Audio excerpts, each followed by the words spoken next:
बू का रेला। इस दौरान में साजो आ गई और एली के करीब बैठकर पान खाने लगी। अंधेरे में उसके सफेद दांत चमक रहे थे। गुड्डी गुड्डे का खेल बना रखा है इन्होंने, उसने किसी को मुखातिब किए बगैर कहा। अपना ही होश है, दूसरे जाएं जहन्नम में। अब तुम ही बताओ, इन्हें ऐसा करना चाहिए था क्या? वो रुक गई, फिर आप बोली। राजू के खसम को पता चला तो क्या होगा? इसी बात का ख्याल होना चाहिए इन्हें। दौलतपुर में वो कौन सा चौक है जहां इनकी बातें नहीं हो रही हैं? क्यों ना हो, ढंग से बात करें तो है ना। वो एक रात भी इसके बगैर नहीं रहती, और अगर रह भी सके तो ये बुढ़ा बच्चों की तरह बिलखने लगता है। और रही सही बात, इस बुढ़िया ने डबो रखी है, कोलों पर हाथ रखकर चीखती है। जो किसी ने नहीं सुनी बात तो ये अल्लाह की बंदी उसे सुना कर रहेगी। पान खाओगे? वो एली के करीब सरक आई। करीब, बहुत ही करीब। साजो के मैले दांत चमके। बू का एक रैला आया। एली ने महसूस किया जैसे उसे किसी गंदे नाले में धकेल दिया गया हो, जहां गले सड़े गोश्त का ढेर लगा हो। वो घबरा कर उठ बैठा। पान तो खा ले। एक स्याह बाजू उसकी तरफ लपका। नहीं नहीं, एली ने कुछ कहने की कोशिश की। काटता है क्या? वो अजीब अंदाज से बोली। अच्छा बैठ तो जा। और वो उससे दूर हटकर चारपाई के एक कोने पर बैठ गया। नया उक्दा। छोटे कमरे का दरवाजा खुला। डॉक्टर बाहर निकलते हुए बोला, इसे अकेला पड़े रहने दो, शायद ठीक हो जाए। कल सुबह मुझे इत्तला देना। ये कहकर वो चला गया। एक बार फिर सबने छोटे कमरे की तरफ यूरिश कर दी और वहां लड़ने झगड़ने लगे। न जाने क्या बात थी जिस पर वो झगड़ रहे थे।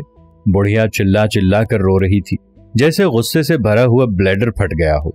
साजो ताने दे रही थी। सेल्समैन शायद अपने जरिए तिजारत को तबाह होते देखकर बौखला गया था। उसके मुंह से बात ना निकलती थी। और अली अहमद इस तराब में टहल रहे थे जैसे वो कमरा एक सहरा हो। हाथ कूल्हों पर रखे हुए थे, टोपी माथे पर उल्टी हुई थी। आहिस्ता आहिस्ता शोर कम होता गया। बुढ़िया की हिचकियां मध्यम पड़ गईं। साजो के ताने नफरत भरी निगाह तक महदूद हो गए। आजो दरवाजे के बाहर चौखट के करीब सहमी हुई खड़ी थी। उसके मुंह से बात ना निकलती थी। देर तक खामोशी तारी रही। रहीमन राजो की कोठड़ी में जाकर लेट गई। आजो बाहर खाट पर ढेर हो गई। साजो पानदान सामने रखे बकरी की तरह जुगाली करती रही। अली अहमद वैसे ही घबराहट भरे अंदाज में टहलते रहे। फिर राजो कराहने लगी। अली अहमद और साजो दौड़कर अंदर गए। कुछ देर के बाद वो दोनों बाहर निकले। साजो कुल्हे मटकाती हुई बाहर निकली। फूले हुए जिस्म में सफेद सफेद दांत और आंखें चमकी। पीछे पीछे अली अहमद थे। एली को देखकर वो चौंके। तुम यहाँ? तुम? जैसे वो एली को साथ लाने की तफसील भूल चुके हों। अच्छा खैर।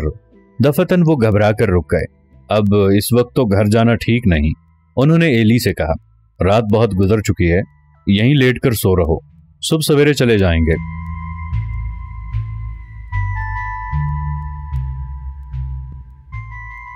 जहर।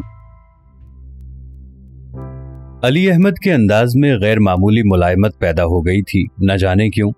और देखना, अली अहमद उसके करीब बैठकर राजदाराना अंदाज में कहने लगे, घर जाकर ये ना कहना कि राजू बीमार थी, कि राजू ने जहर खा लिया था। जहर? एली सकते में रह गया। क्या वाकई राजू ने जहर खा लिया था? मगर क्यों? क्या उसे अली अहमद से मोहब्बत थी? क्या राजू भी मोहब्बत की अहल थी? लेकिन वो सेल्समैन और वो 10 का नोट जो उस रोज वो राजू के लिए लाया था, उसकी वो निगाहें जो उसने गुलाम मोहम्मद पर डाली थी, नहीं, उसे मोहब्बत नहीं हो सकती। फिर उसने जहर क्यों खाया था? एली के लिए ये एक नया उक़्दा था। साजो, अली अहमद ने मिन्नत से कहा, भाई एली का कुछ इंतजाम कर दो, दिन चढ़ने में अब कुछ 1 घंटे ही होंगे, पड़ रहेगा कहीं। ये कहकर वो राजू के कमरे में दाखिल हो गए और अंदर से दरवाजा बंद कर लिया। मोहब्बत, न जाने मोहब्बत क्या होती है, मगर नहीं, मोहब्बत तो एक पाकीज़ा जज्बा है। एली सोचने लगा, न जाने लोग औरत के पीछे इस कदर अंधे क्यों हो जाते हैं। औरत में वो कौन सी कशिश है?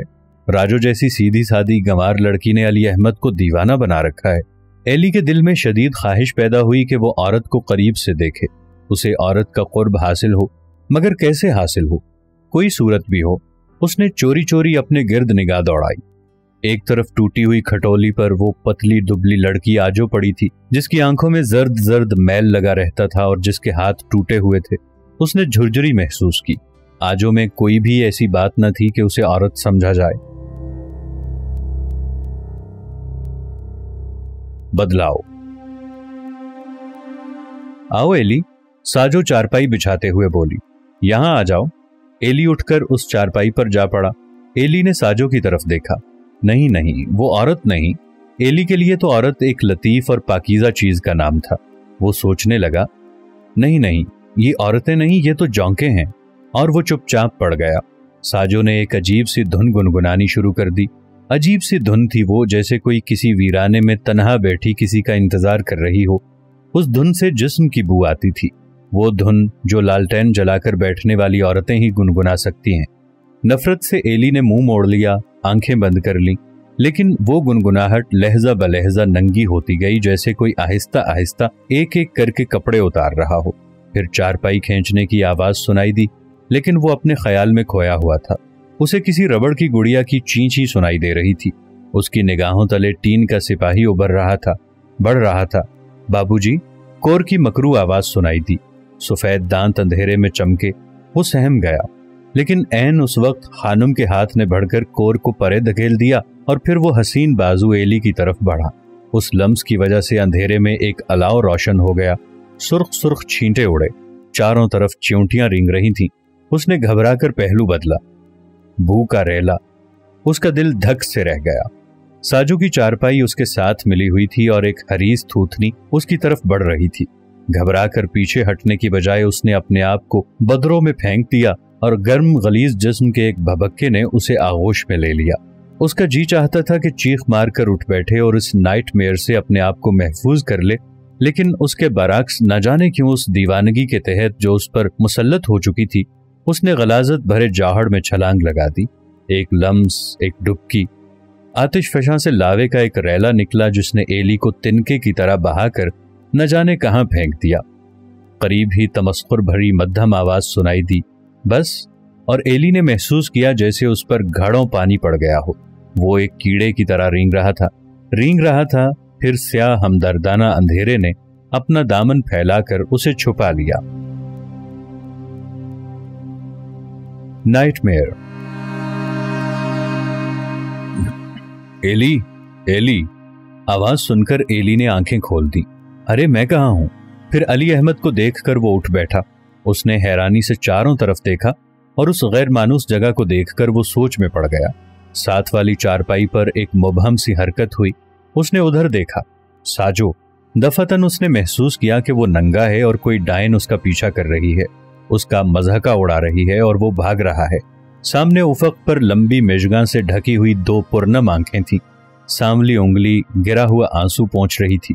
नहीं एली, शरीफ मुस्कुरा रहा था। नहीं नहीं, मोहब्बत करो, चाहे किसी से करो, कोई भी हो, लेकिन मोहब्बत करो। और एली का जी चाहता था कि शरीफ के गले से लगकर रोए। एली के लिए वो रात भयानक ख्वाब या नाइटमेयर की हैसियत रखती थी, जिसकी याद से वो लरस जाता था। उसे महसूस होता था जैसे उसने बहुत बड़ा जुर्म किया हो, जैसे उसने हमेशा के लिए अपने आप को क़ारे ज़िल्लत में धकेल दिया हो। और वो तमस्खुर और तहकीर से भरा हुआ क़हक़हा। क्या यही औरत का क़ुर्ब था? क्या अली अहमद को इसी क़ुर्ब का शौक़ था? नहीं, ये नहीं हो सकता। औरत के क़ुर्ब का मतलब गलाजत के जौहर में डुबकियां खाना नहीं हो सकता। नहीं नहीं, कई एक दिन वो इस नाइटमेयर के तासुरात में खोया रहा।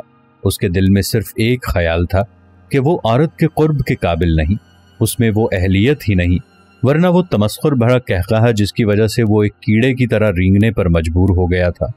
नहीं नहीं, शरीफ की आवाज़ सुनाई देती, ये नहीं, मोहब्बत करो, मोहब्बत। फिर वो दीवानावार इधर उधर घूमता, किससे मोहब्बत करूं, कैसे मोहब्बत करूं, और उसके दिल में जुस्तजू की एक लहर रवां हो जाती। वो बलौरी पांव वाकई उस काबिल थे कि उनसे मोहब्बत की जाए, लेकिन उसे इतना भी मालूम न था कि वो पांव किसके हैं, वो कौन है जो उन पाकीज़ा पांव की मालिका है। उसने कई बार उसे देखने की कोशिश की थी, मगर तंग पाजामा, एक स्याह आंख और दो बलौरी पांव के अलावा उसे कुछ दिखाई न दिया था। इन हालात में मोहब्बत करना कैसे मुमकिन था? उस भयानक ख्वाब का इतना असर जरूर हुआ कि उसके दिल में औरत के क़ुर्ब का खौफ जागज़ी हो गया और अपनी नाअहलियत का ख्याल यकीन की हद तक मुस्तहकम।